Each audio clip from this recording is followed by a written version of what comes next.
What's good with YouTube? You already know who it is, man. What time it is, man. It's that Big Flacco Convicts reaction where I'm going to smash, dash, and react.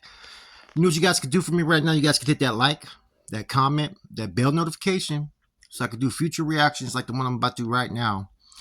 And what I'm going to react to, man, is the social climate right now between black and brown. Besides this incident that just happened in California State Prison, you know, with the Southsiders and Crips, I believe, maybe some other black factions. Just in general, the stuff that we've seen over the last year, man. Social media is one of the greatest things that we've come across and have access to for entertainment purposes, right? But it's also been one of the most dangerous areas there is, and a place where people could be irresponsible with their videos, irresponsible with their comments, and you could basically gaslight a situation from 0 to 100 with just one fucking statement.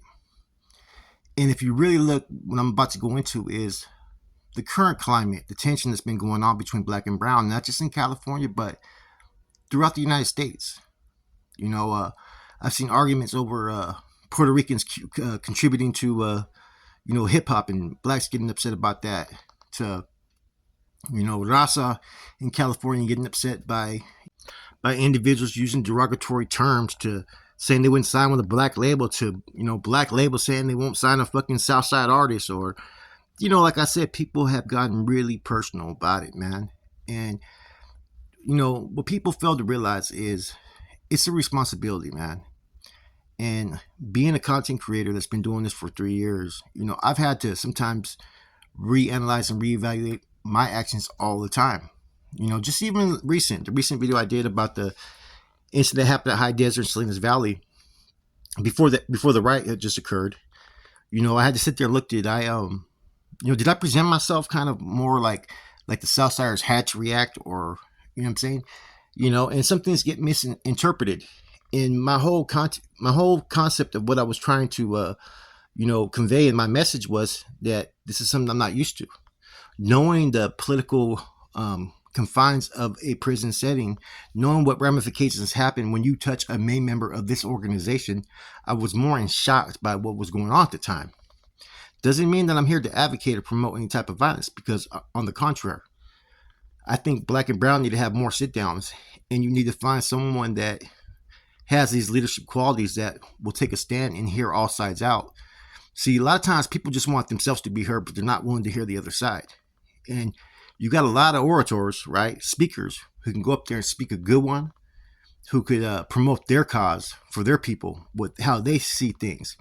But you got very few that are going to get to the table and going to shut their mouth and listen to what the other side has to say and try to have empathy, understanding. And see, I think more people need to find common similarities, common solutions, common agreements. It's kind of like, I go back to some of the training I had, right?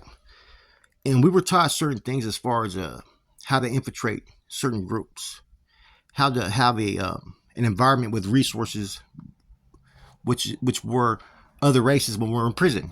And one of our tactics was the false friendship tactic, trying to find common ground, common similarities like sports, music, and trying to reach and touch base on those things. And see, with these issues, I think we have to find those same grounds, man, like basically, but without the false friendship, but with a common interest. So whenever you can create a scenario where there's a common interest, right, and a goal, that's where you start to have talks. That's where you start to have improvements. And that's where you can put the bullshit to the side. Let's focus on the agenda right here. And right now, one of the biggest agenda is the system, man. The system has been playing a lot of people against each other out there in the streets, in prison, right? They've had everybody divide and conquer. You know, 100. It's always been divide and conquer, not just amongst, you know what I'm saying, Raza, but other races as well. And I think that the scenario that's being built now is it's allowing blacks to really get more unified in supporting their people. And what I mean by their people, other blacks, and allowing Raza supporting their people, which means other Mexicans, other Latinos that traditionally maybe they wouldn't even have any communications or relationships with, to where people put their issues to the side for what they feel is a common goal, a common ground. And see, I think that you need leadership from both sides that Can come from the streets, but necessarily don't have to be fucking no gang members. Dudes that can sit there and have a voice that people want to listen to and find those common goals that each other have, because all this shit that's going on in the streets and in prison, it's only gonna fuck shit up in general for people, man. There's been enough bloodshed amongst these groups within their own people, right? Now think how it's gonna be if these groups go at each other. Because everybody, when it comes to their race, are fucking prideful people. They take shit. It's a personal attachment now. It becomes personal. Therefore, people's judgments are not always going to be on time, especially when you're halfway in the streets and halfway in society. And what I mean by streets and society, I feel there's two different worlds. The streets is a different world than the rest of society. But the society in general, man, you got to reach that medium to where people respect what the people in these communities have to say. And you don't really have a lot of like I said, leaders in these neighborhoods. You don't have the leaders that you had back in those days, you know what I'm saying? And I think that's what's lacking. And as long as people have these gangs, that's the outlet. That's what people look for leadership and direction. Is a bunch of dudes that are locked up that are giving directives. Or a dude that's been down 25 years. Yeah, he may be intelligent, but he has no qualifications, nothing that he's been able to obtain except for what he got when he was in the prison cell up there, running a bunch of hoods out there in the streets and generating income. That's not how Raza is going to propel itself, and that's not how the black community is going to uplift itself. And so, like I said, man, like me, my reaction to everything that I've been seeing is that, like I said, there's a lack of leadership sometimes in these communities right now, and the voices that you do hear, sometimes they're too,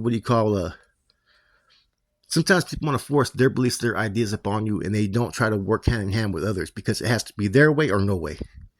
And as long as you have those that have that their way or no way mentality, shit's never going to get done.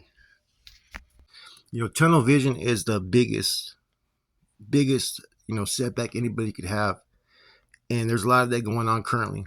And I can just see it in my comments all day, basically how naive people are and how negligent they are to their responsibilities, day in and day out. And how people really don't want to see the success of others. Some people don't want to see unity. Some people's lives are so bad that they rather stir the pot because they get the enjoyment out of it. And like I said, all this shit's been building up, man. And if you look at how Gotos and JT handled their situation, that's a prime example. Gotos never responded, but once he touched in, he tapped in and they did it right. Even though I have no fucking, no part in any of the race, right? Going out there in the streets or within the street politics and the gang politics, right? But the way I addressed having JT on the show to kind of address that and to let him be heard out and how he was feeling. And you seen how there was a different type of vibe that people started having towards JT, where days before there was a bunch of people that were ready for fucking to tear his head off. See, communication has to be your first outlet for everything, And see, I'm not touching this topic because of the situation that happened over there in Salinas Valley. This is a topic that needs to be talked about because it's a brewing situation that's gone too far on the streets, prison, jails, everywhere, right in the United States, to where you're starting to see a lot of hatred between black and brown towards each other. There's a lot of people who are gaslighting it. There's a lot of people who are impacting it, influencing it. And so people better catch it now before it starts to get out of hand. Some of these issues that you see right now currently are not about race, but about individuality, that individuals turn it into a race. And the reason why they do that, right, is for this reason and this reason only. Because when you turn a conflict or issue or beef that you have into a race issue, you're going to get all the support you need because people are really quick to jump when they hear it's a racial thing. This is 100% facts. And this is something that everybody needs to take a step back to when you hear Charleston White and when you hear all these other people and, other channels that are trying to, throw shade at other people or try to look at other people in different eyes. And, some people, it seems like they want to have get out. They want war. They want conflict. But at the end of the day, who wins if that happens? There's a lot of people who have a good way of expressing themselves. They can plan, prepare, and perform, right? There's a lot of good voices, whether they're active, inactive, gay members or not, right? Listen to the message that they may convey. Because you can fault the messenger. You don't have to like the messenger. You could hate the motherfucker to the T. But if he has the right message, you got to respect that message. And everything I'm saying right now, all you got to do is really evaluate it. And it's been building for the last few years. And I feel there's probably an ulterior purpose for that. We got to watch, wait, and see. But with that said, man, this is a convict's reaction to how the climate is out there in these urban communities amongst black and brown, and how it's been severed, how there's been more conflict, and how there's more tension based upon certain acts. Don't let one person's fucking behavior or act reflect that upon one fucking group, because a lot of people allow that to happen. Look at the scenario. You got the Whack 100, American Cholo, you got Thrash, you got Charleston White, man. And you got a whole lot of other people, man, that in some form or some fashion, man, what's his name, Hassan White, all these cats, man. Like I said, man, there's all kinds of stuff, man, to where, you know, when you talk about race, it gets serious, man. People take offense to it. And some people want to block the discussions because they only want to have their side of the story heard. You got to have everything out there, man, because otherwise you're doing exactly what the system wants to be done. They want people at each other's necks because they don't want to see people fucking elevate and prosper. You know, they don't want to see people from the streets who are trying to have a platform or take a stance succeed. And so people are doing exactly what the system wants them to do. Let's have them at each other's neck. Fuck the black and brown, man, because they don't want them to prosper unless you prosper for them. Anyway, this is just my views on a few things, man. If you've noticed, this stuff has been really building up the last 3 or 4 years, man. And a lot of it has to do with social media. Let's keep it 100, man. And it's starting to spread everywhere. Like I said, when it comes to race, people take that shit serious, man. And it's became basically a bargaining tool for people to fucking promote their fucking message. That's it, your boy Flacco, Convict's Reaction. I'm gone.